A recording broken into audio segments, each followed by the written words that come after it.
গতকালকে আমরা দেখেছি সোশ্যাল মিডিয়ার মাধ্যমে এবং আমরা দেখেছি যে তার অপমৃত্যু হয়েছে এবং তার ময়নাতদন্তের জন্য ঢাকা মেডিকেল কলেজ হাসপাতাল ফরেন্সিক মেডিসিন ডিপার্টমেন্টে তাকে নিয়ে আসা হয়েছে এবং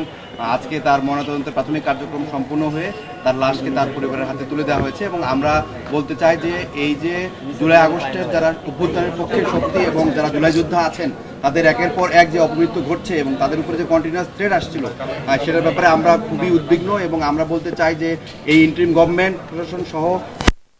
বলতে চাই যে আমাদের আসলে নিরাপত্তা নিশ্চিত করার জন্য আপনাদের প্রতি উদ্যত আহ্বান জানাচ্ছি। এবং মেডিকেল পার্সপেক্টিভ থেকে আমরা দেখি যে গত 13 তারিখে কিন্তু আমাদের এই সহযোদ্ধা একটা জিডি করে ধানমন্ডি থানায় যে তাকে হুমকি দেওয়া হচ্ছে এবং তারই পরিপ্রেক্ষিতে আমরা দেখলাম যে তার যে মৃত্যু হয়েছে তার মৃত্যু তাকে ঝুলন্ত অবস্থায় তার রুমে আমরা দেখেছি। কিন্তু আসলে মেডিকেল যে